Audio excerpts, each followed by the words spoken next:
The assembly hall stretched high above the gathered representatives, a monument to galactic cooperation built 200 years ago. Hyunwoo stood at the human podium, his gray hair catching the light from the crystal ceiling. He had stood in this exact spot hundreds of times before, speaking for humanity. Today felt wrong.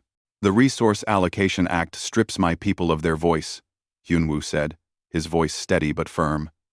Humans have served this galaxy with honor. We have earned our place as equals. Laughter rippled through the chamber. Not cruel laughter, but the kind adults give to children who say foolish things. Ambassador Krell Thax, a tall reptilian with blue scales, waved a clawed hand dismissively. Ambassador Hyunwoo, your people are valuable to us. Very valuable. But voting rights are for full members, not auxiliary contributors. Surely you understand the difference. Hyunwoo felt something cold settle in his chest. Auxiliary contributors. That was the new term for humans. Not partners. Not allies. Contributors. Tools.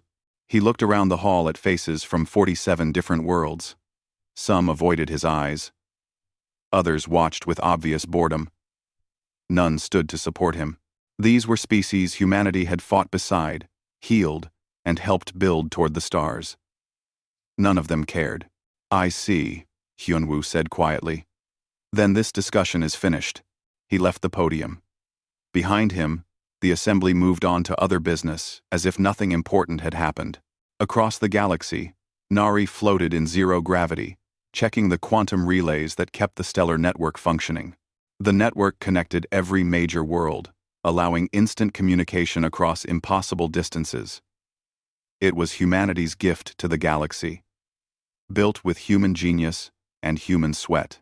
She tapped her datapad, watching streams of data flow past.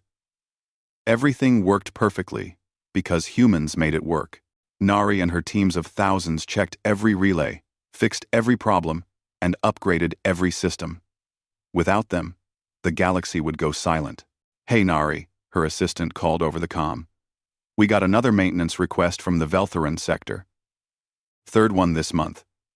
They keep overloading their nodes. Nari sighed. Send a team. Again. They're refusing to pay the standard fee. Said humans should be grateful for the opportunity to serve. The cold feeling Hyunwoo had experienced found Nari too. She had heard these attitudes more often lately. Humans were expected to work harder, faster, and for less appreciation. When things went wrong, humans got blamed. When things went right, others took credit. Send the team anyway, Nari said. But log the refusal. I want records of everything now. Doyun commanded the human peacekeeping fleet from his flagship, a vessel called Unity. The name felt like a bitter joke these days.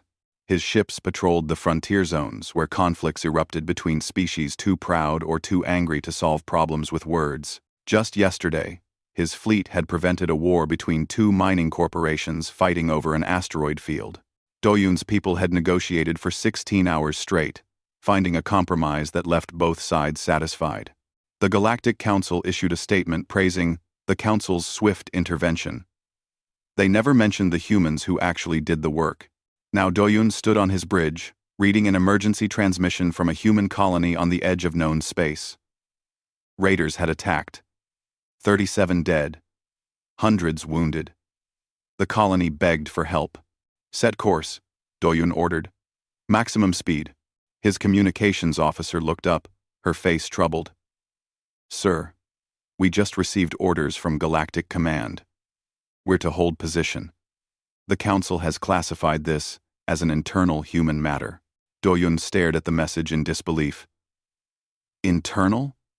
They attacked a registered colony. This is exactly what we're supposed to prevent. Yes, sir, but the order stands. Doyun looked at the frightened faces on the colony transmission. Human faces. His people. And he could do nothing without starting an incident that would end his career, and possibly spark something worse. He made the hardest decision of his life. Hold position. But I want every detail documented. Every communication logged.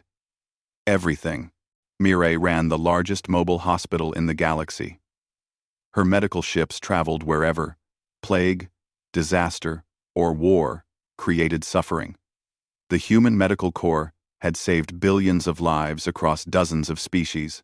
They worked the dangerous cases others refused. They went to plague worlds, war zones, and disaster sites without hesitation. She stood in her command center, reviewing casualty reports from a recent rescue operation. Her teams had pulled survivors from a collapsed station for 3 days straight without rest.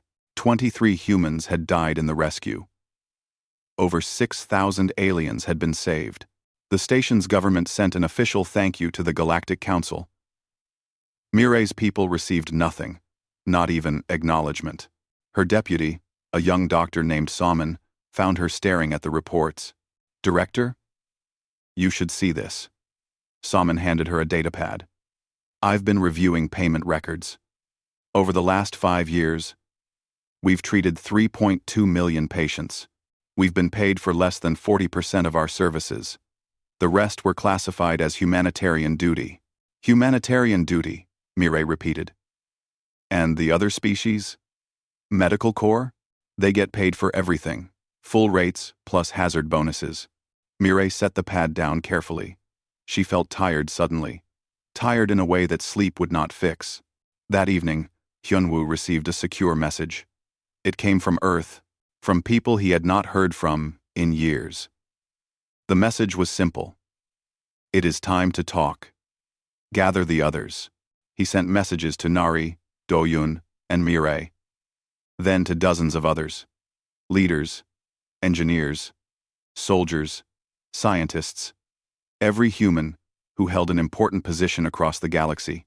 They met in virtual space, their avatars gathered in a simulation of Earth's first assembly hall. Hundreds of faces, young and old, looked at each other with the same expression. They all felt it. The galaxy had shown its true face. Hyunwoo spoke first. "We came to the stars with hope. We offered friendship. We worked harder than anyone.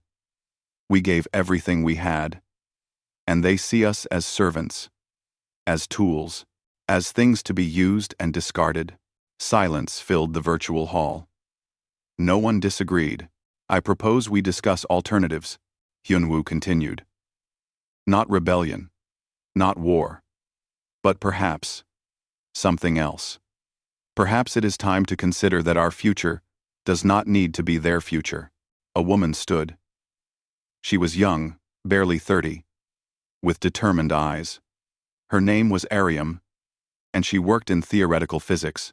"What if I told you," Ariam said quietly, "that we have options? What if I told you humanity has been preparing for this possibility for a very long time?" Every eye turned to her. She smiled, but it was not a happy smile. "What if I told you we could leave? All of us. Completely. And they would never find us?" The assembly erupted in questions. But beneath the noise, a decision was forming. Humanity had tried patience. They had tried service. They had tried earning respect through deeds.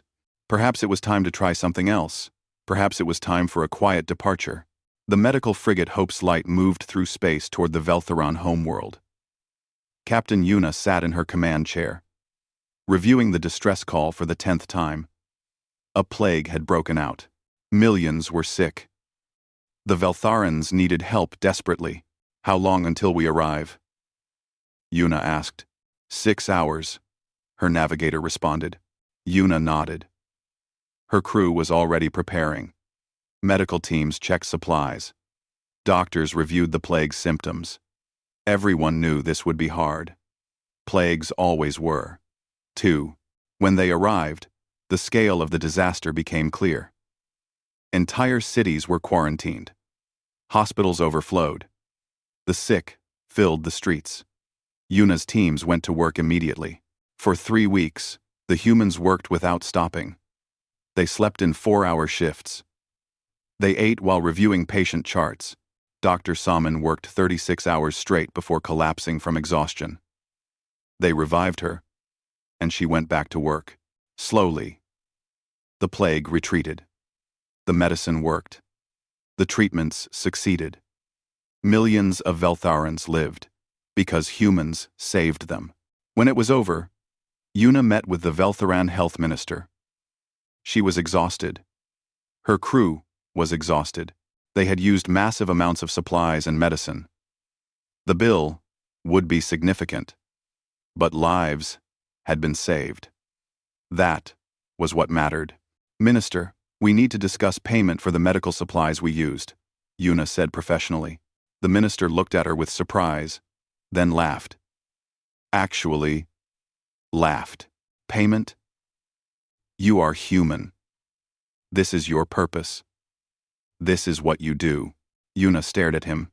"We saved millions of your people. We lost 3 of our own doctors to the plague. We used supplies worth billions of credits." The minister's expression turned cold. "You serve the galaxy.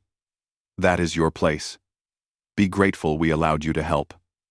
Now, leave. We have rebuilding to do." Yuna returned to her ship in shock.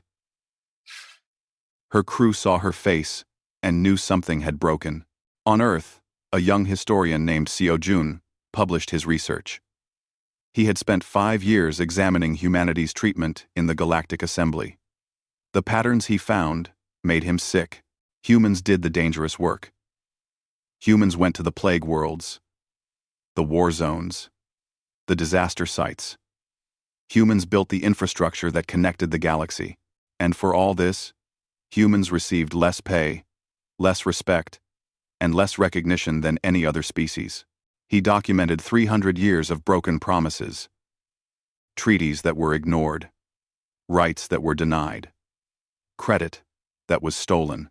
Seojun's report spread through human networks like fire. People read it and recognize their own experiences. The engineer who designed a revolutionary engine but saw her supervisor take credit. The soldier who died, protecting alien civilians while alien soldiers stayed safe behind the lines. The teacher whose methods were copied without acknowledgement. Every human knew someone with a similar story. Most humans had their own story. The report reached Doyun on his flagship. He read it while monitoring a tense situation near the frontier. A corporate fleet was approaching the human mining colony on Kepler 442. The colony had found valuable resources, and the corporation wanted them. "Sir, the corporate fleet is demanding the colony evacuate immediately," his communications officer reported. "They claim the mining rights belong to them." "The colony has legitimate claims," Doyun said. "Pull up the registry." The officer checked. "Confirmed, sir. The colony has all proper documentation. They've been there for 15 years. Doyun opened a channel to the corporate fleet. "This is Commander Doyun of the Peacekeeping Fleet. The colony is legitimate. You need to withdraw and file your claims through proper channels." The response was contemptuous. "Human Commander, this is corporate business. Move your ships aside." "I cannot do that." "Then you will be moved." Doyun watched his sensors as the corporate fleet powered weapons. They would not really fire, would they? Not with peacekeepers present. They fired. The colony's shelters could not withstand military-grade weapons. Doyun screamed orders. His ships moved to intercept, but they were too far away. The bombardment lasted 7 minutes. When it ended, 12,000 humans were dead. Doyun's fleet pursued the corporate ships, but Galactic Command sent orders. "Stand down immediately. Do not engage. This is a direct order." Doyun's hands shook as he read the order. "They just murdered 12,000 civilians. Sir, Command is repeating the order. Stand down or face court-martial." Doyun looked at his crew. He saw the same rage he felt reflected in their faces, but he also saw the trap. If he disobeyed, they would destroy him and nothing would change. The corporation would face no justice, and Doyun would be gone. "Stand down," he said quietly. "But record everything. Every communication. Every sensor reading. Everything." The Galactic Council held an emergency session about the Kepler 442 incident. Hyunwoo demanded justice. He showed the evidence. He played the recordings of civilians screaming. The council deliberated for 1 day and issued their ruling. An unfortunate accident occurred during a legitimate corporate operation. While regrettable, no criminal intent has been proven. The matter is closed. Hyunwoo stood at his podium, unable to believe what he was hearing. 12,000 people are dead, he said slowly. 12,000. And you call it an accident? Ambassador Krelthax looked almost sympathetic. Ambassador Hyunwoo, we understand you are emotional. Your people died. But these things happen in space. The corporation has agreed to pay a small settlement. Be reasonable. Reasonable? Hyunwoo's voice rose for the first time in his career. If 12,000 of your people died, would you be reasonable? Oh, but they were human, another ambassador said, as if this explained everything. No offense intended, but the situation is different. Hyunwoo stood very still. The chamber was quiet. Everyone waited for his response. I see, he said finally. I understand perfectly now. Thank you for your clarity. He gathered his materials and walked out. Behind him, the assembly continued with other business. They had already forgotten. And Hyunwoo sent a message to every human leader across the galaxy. Emergency meeting. Tonight, we need to make a decision. The virtual assembly hall filled with hundreds of avatars, more than before. This time, nearly every important human in the galaxy attended. Hyunwoo did not give a speech. He simply played the recordings, the Veltheran minister laughing at Yuna. The documented history of 300 years of exploitation. When the recordings ended, silence filled the hall. A systems architect named Taeyang stood. I work on galactic infrastructure. I have access to systems most species do not understand. Over the past 10 years, I have been preparing something. With authorization from certain parties who anticipated this day might come, more people stood. Engineers, scientists, military officers. Each revealed they had been preparing too. Building hidden technology, creating secret networks, planning for a future the rest of the galaxy did not know about.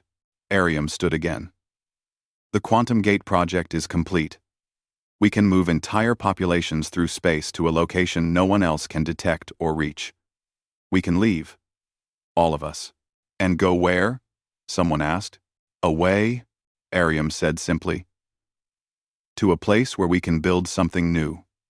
Something better. A place where we are not tools, where we are not servants, where we are simply free. Hyunwoo looked around the hall. He saw fear on some faces, anger on others, but mostly, he saw exhaustion. The galaxy had worn them down, used them up, and thrown them aside. I am done begging for respect we have earned, Hyunwoo said. I am done watching my people die, while others call it unfortunate. I am done serving those who see service as weakness.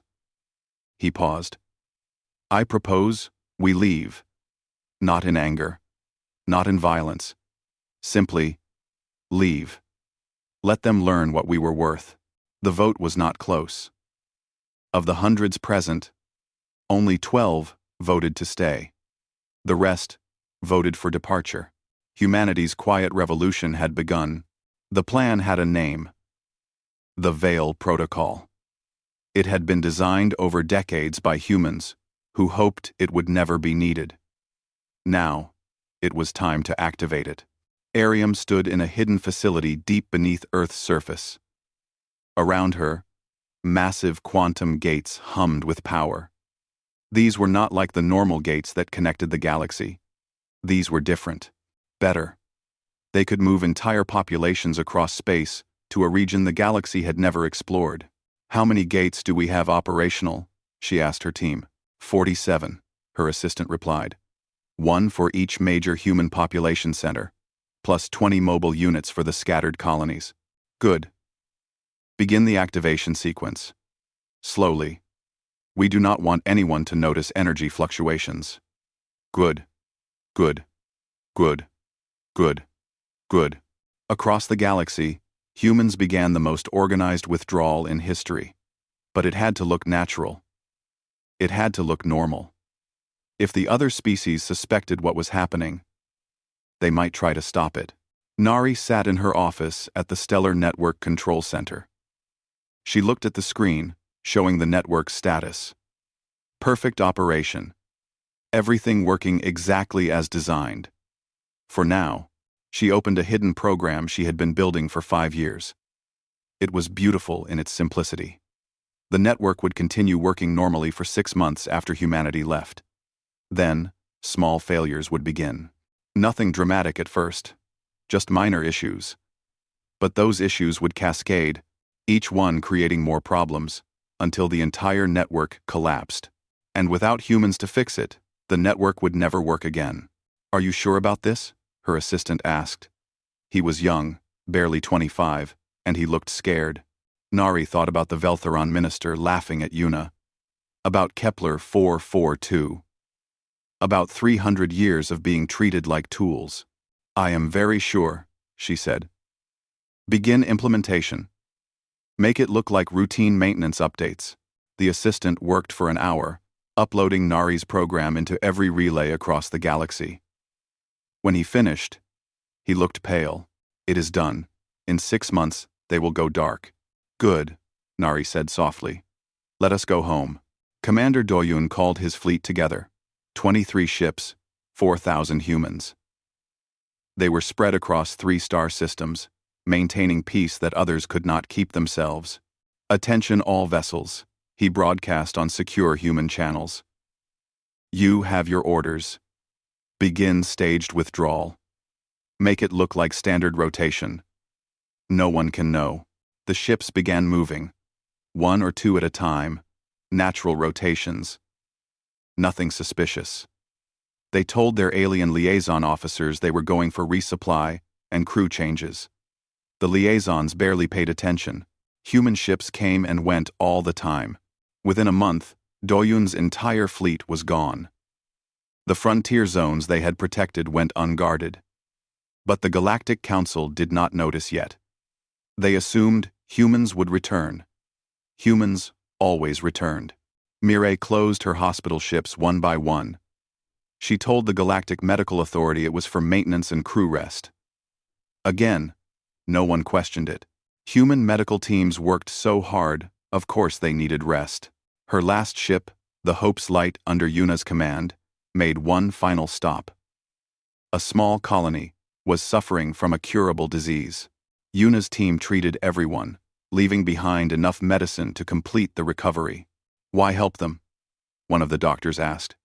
"After everything?" Yuna looked at the grateful faces of the colonists. "Because they are sick, and we can help. We do not stop being who we are.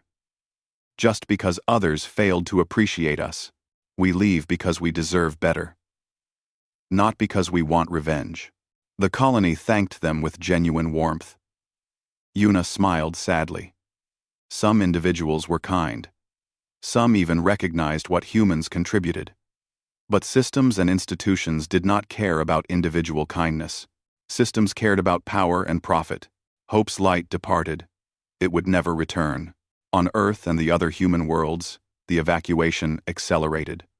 The quantum gates could move thousands of people per hour. Families gathered their belongings. Not everything could come, but the essentials could. Photos, heirlooms, memories.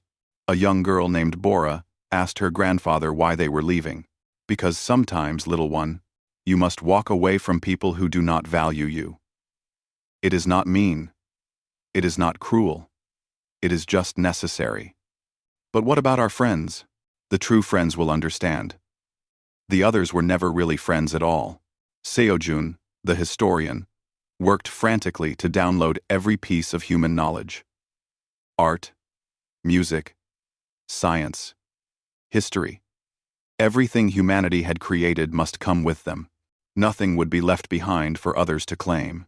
He worked with thousands of archivists, copying data, securing files, protecting humanity's legacy. They would start fresh, but they would not forget where they came from. Tae Yang coordinated the technical side of the departure. Every human-maintained system needed to be left in a specific state. Working, but fragile. The other species needed to believe everything was fine until it was too late to stop the exodus. His teams worked around the clock. They programmed automated systems to mimic human maintenance for a few months. They created false diagnostic reports, showing everything was perfect. They were lying, but they felt no guilt. The galaxy had lied to humanity for centuries. Hyun-woo remained at his post in the Galactic Assembly until nearly the end. He attended meetings. He filed reports. He acted completely normal. But each day, more humans quietly left. During one session, Ambassador Krell Thax mentioned that he had trouble reaching some human colonies. Communication issues, Hyun-woo said smoothly. You know how the frontier can be. I am sure it will resolve soon. Krell Thax nodded, unconcerned. Humans handled communication issues. That was their job. 6 months into the Veil Protocol, 90% of humans were gone. The remaining 10% were essential personnel who kept systems running just long enough. Engineers who maintained critical infrastructure. Operators who kept the networks functioning. Soldiers who protected the evacuation. Finally, the day came. The last day, Nari stood at her console for the final time. Around her, the control center was empty. All her staff had already left. She was the last. She activated the final sequence. The Cascade program went active. In 6 months, the galaxy would go dark. She felt no satisfaction. Just sadness for what could have been. Then she walked to the quantum gate and stepped through. Doyoon's flagship Unity was the last military vessel to leave. He broadcast one final message to Galactic Command. Peacekeeping fleet standing down. Permanent rotation. Do not attempt to contact us. Before they could respond, Unity vanished into a quantum gate and was gone. Mirei's last message to the Galactic Medical Authority was simple. We are tired. We are done. Find someone else. And Hyun-woo stood one last time in the assembly hall. The chamber was nearly empty. Most ambassadors did not bother attending anymore. They had more important things to do than listen to the human complain. Hyun-woo walked to his podium. He placed a data chip on the surface. It contained evidence of everything. 300 years of exploitation, every broken promise, every betrayal, every death that was ignored. Then he spoke. This galaxy had a chance. You had people who would have built wonders with you, who would have fought beside you, who would have treated you as equals. But you saw us as servants, as tools. So now you will learn what we were worth. Goodbye. He walked out. The few ambassadors present looked confused. Some chuckled. Humans were always so dramatic.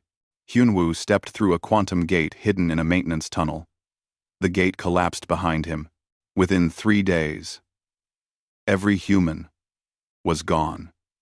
12 billion people had vanished from known space. Without warning, without violence, without a trace. The galaxy continued for a week before anyone really noticed. Then the systems started failing. The first month was confusing. Ambassador Krell Thax tried to contact Hyun-woo about a routine matter and received no response. He tried again. Still, nothing. He checked with other ambassadors. Had anyone seen the humans lately? Now that he thought about it, the human delegation had been absent for weeks. They are probably sulking, another ambassador said. You know how emotional they are. Give them time. Krell Thax was not so sure, but he had other concerns. Then his personal transport broke down. The engineers examined it and found the problem quickly. We need a human engineer for this. The quantum drive is human-designed. We do not know how to fix it. Then call one, Krell Thax said impatiently. We have been trying, sir. None are responding. A cold feeling touched Krell Thax's heart. He checked his communications. He called human facilities across the galaxy, embassies, engineering firms, medical centers. military bases. All were empty. He ran to the Galactic Council chambers and demanded an emergency session. "The humans are gone," he said. "All of them." The other ambassadors looked skeptical. "Gone where?" "I do not know. But every human facility is empty. Every human ship has disappeared. Something is very wrong." The council formed a committee to investigate. It took them 2 weeks to confirm what Krelthax already knew. 12 billion humans had vanished without a trace. "Find them," the council ordered. "Send search fleets. Check every system." The search fleets launched. They found nothing. The human colonies were abandoned. The bases were empty. Even Earth itself was deserted, though power still ran, and systems still functioned. One search captain found a message on Earth. It was addressed to the Galactic Council. Just one sentence. "You never valued us. Now learn what we were worth." The second month brought the first major system failures. Ships broke down in space. The crews called for help, but human repair teams did not come because there were no more human repair teams. Some ships drifted for weeks before rescue arrived. Some drifted forever. The stellar network began experiencing delays. Small at first. Messages took minutes instead of seconds. Then hours instead of minutes. Engineers tried to fix it, but they did not understand how the human systems worked. "Did we never learn to maintain our own technology?" one engineer asked in frustration. The answer was simple. They had not needed to. The third month brought war. In the frontier zones that Doyun's fleet had protected, old enemies faced each other without peacekeepers between them. A minor dispute over mining rights became a shooting war. Without human mediators, no one could negotiate peace. The war spread. Soon 3 systems were involved. Then 5. Then 10. The Galactic Council tried to form a new peacekeeping force. But the species that had ships lacked experience. The species with experience lacked ships, and none of them could work together the way humans had made them work together. Thousands died in battles that humans would have prevented. In the 4th month, the plague returned to the Veltheron homeworld. It was a mutation of the disease Yuna had cured, but without human medical knowledge, the Veltherons did not know how to treat it. They called for help. The Galactic Medical Authority sent their best teams. Those teams had equipment and medicine, but they did not have human expertise. They tried everything they knew. It was not enough. The Veltheran health minister, the same one who had laughed at Yuna, watched millions of his people die. He remembered the human captain. He remembered laughing at her request for payment. He wept, but his tears did not stop the plague. By the 6th month, the stellar network collapsed completely. The galaxy went silent. Worlds could no longer communicate, except through slow, physical ships. Trade routes failed. Supply chains broke. Species that had been connected for centuries suddenly found themselves isolated and alone. Krelthax stood in the empty assembly hall. Most ambassadors had returned to their home worlds. Without fast communication, there was no point in maintaining an assembly that could not talk to the governments it represented. He accessed the historical archives. He found footage of himself speaking to Hyunwoo years ago. He watched himself mock the human ambassador. He watched himself laugh at human concerns. "We were fools," he said to the empty chamber. "We had equals, and we made them servants. We had partners, and we made them tools." But there was no one to hear him. Foreman Uxtara managed the largest industrial complex in the galaxy. Or he had. Without human engineers to maintain the equipment, the complex was failing. Production had dropped by 80%. He tried hiring engineers from other species. They were not as good as humans, but they could do basic work. Except there were not enough of them. Humans had done the work of dozens because they worked harder, smarter, and longer than anyone else. Uxtara had never appreciated that until they were gone. His complex finally shut down in the 8th month. Without it, 17 planets lost their primary source of manufactured goods. Economies collapsed. Governments fell. The first species went extinct in the 10th month. They were a small race, only a few million individuals. They had been saved from a genetic disorder by human medical intervention 20 years ago. The treatment required regular updates that only human doctors understood. Without those updates, the disorder returned. The entire species was gone within weeks. The galaxy barely noticed. It was too busy with its own problems. By the end of the first year, the death toll from wars, plagues, and industrial accidents exceeded 1 billion. The galaxy that had been united and prosperous was fracturing into isolated, struggling fragments. Krelthax worked with the few remaining council members to organize a massive search effort. They would find the humans. They would bring them back. They would offer anything, promise anything, pay anything. Every available ship was sent to search. They found nothing. It was as if humanity had never existed. Except for the empty buildings, the abandoned stations, and the failing systems that proved they had been real. Some species began to resent humanity for leaving. But Krelthax knew better. He had watched the recordings. He had read the reports. He understood now what he had been too blind to see before. Humanity had not abandoned them. They had finally left a relationship that was killing them.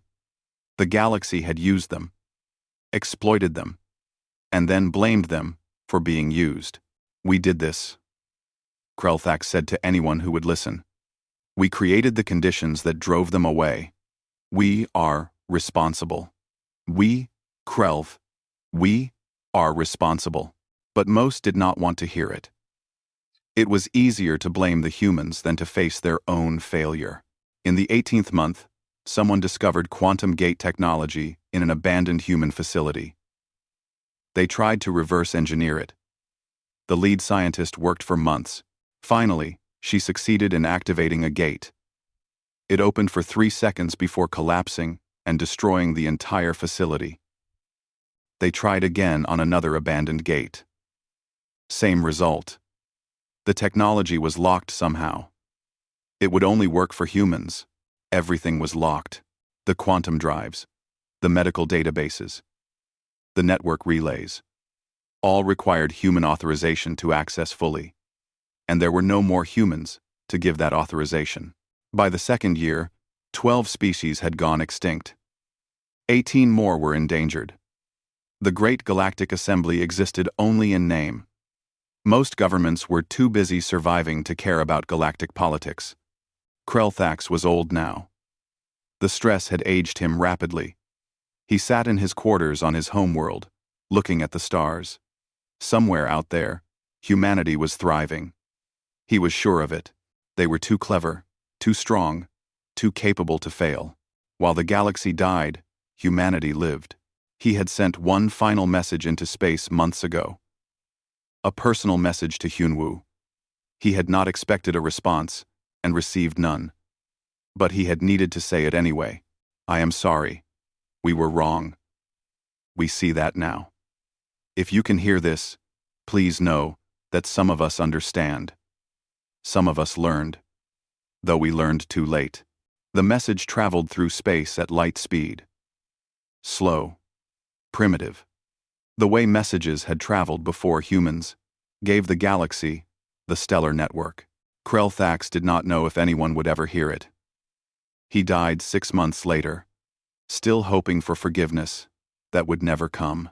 50 years had passed since humanity left. In a region of space unknown to the old galaxy, 12 billion humans built a new civilization. Hyunwoo was very old now, but he still worked. He served as an advisor to the new human government. Not as an ambassador anymore. They had no need for ambassadors to species who had rejected them. He walked through the capital city of their new homeworld. The city was beautiful, clean, peaceful. Humans had learned from the old galaxy's mistakes. This time, they built something based on equality and mutual respect. There were no servants here. No exploited workers. No species treated as tools. Just people working together because they chose to. Because they were valued. Because it was right. Hyunwoo sat in a park and watched children play. One little girl ran up to him. Her name was Bora. She was the granddaughter of one of his old friends. "Grandpa Hyunwoo, is it true you lived in the old galaxy?" she asked. "I did, little one." "Why did we leave?" Hyunwoo looked at her young, innocent face. How could he explain? "We left because they did not treat us as equals. We gave everything and received nothing. So we chose to find a place where we could be free. Do you miss it?" "I miss what it could have been. But I do not regret leaving." Bora nodded seriously, then ran back to play with her friends. Hyunwoo watched her go. She would never know exploitation. She would never be called a servant. That alone made everything worthwhile. Nari ran the quantum research facility now. Humanity had advanced far beyond where they were 50 years ago. Without the need to maintain other species' systems, they had time to innovate, to explore, to create. They had made breakthroughs in faster-than-light travel, in energy generation, in medicine. The new human civilization was more advanced than the old galaxy had ever been. "Director Nari, we have detected something unusual," her assistant said. "What is it?" "A message. From the old galaxy. It came through one of our monitoring stations." "A message. A message galaxy." Nari felt her heart skip. "After 50 years? What does it say? Zero found? And challengers?" "It is a plea for help." The message was broadcast on old human frequencies. Someone in the old galaxy remembered. Someone was desperate enough to try anything. Nari brought the message to the council. Hyunwoo was there. So was Mireille, still leading human medical research. Doyun, now retired but still respected, and dozens of others who had led the exodus. They listened to the message together. It came from a species Nari did not recognize. Young voices, scared voices. "To humanity, if you can hear this. The galaxy is dying. 12 species are extinct. 20 more will be gone within a decade. We have wars, plagues, starvation. Everything you built has failed. Everything you maintained has broken. We need help, please." Silence filled the council chamber. Then another message played. This one was old. 50 years old. Krell Thax's voice, frail and tired. "I am sorry. We were wrong. We see that now. If you can hear this, please know that some of us understand. Some of us learned, though we learned too late." Hyunwoo closed his eyes. He remembered Krell Thax, the reptilian ambassador who had dismissed him so many times. But there had been good moments too. Times when Krell Thax had listened. Times when he had almost understood. "He is dead now," Nari said quietly. "This message is 50 years old. He never knew if we received it." The council debated for hours. Should they help? Could they help? Did they have any obligation to help? Some argued for helping. "We are better than they were. We should show mercy." Others argued against it. They made their choice. They must live with the consequences. If we save them, they will never learn. Mireille stood to speak. She was old, like Hyunwoo. Her hair gray, her movements slow, but her voice was still strong. "We did not leave for revenge," she said. "We left to survive, to build something better. And we did. Look at what we have created. Look at our civilization. We proved that a society built on respect and equality can thrive." She paused. "But if we help them now, if we save them, what have they learned? Nothing. They will use us again. They will take what we give and forget why we left in the first place." "So we let them die?" someone asked. "No," Mireille said firmly. "We give them the tools to save themselves. We give them our knowledge, our medical research, our engineering designs, our scientific discoveries. We give them everything they need to rebuild. But we do not give them us. We do not return. We do not become their servants again. The room stirred. This was a middle path. Not revenge, but not rescue either. Justice with mercy. Hyunwoo stood slowly. I agree with Director Murray. We will send them everything they need to survive. But we will not return. They must build their future themselves. As we built ours. The vote was unanimous. They worked for 6 months, compiling everything. Medical knowledge to cure the plagues, engineering designs to rebuild infrastructure, agricultural techniques to end the famines, peace-building protocols to stop the wars. Everything humanity had learned in 50 years of isolation. Everything that could save the old galaxy. They packaged it into a single archive and sent it through a one-way quantum transmission. With it went a message. Hyunwoo recorded it himself to the people of the old galaxy. We heard your plea.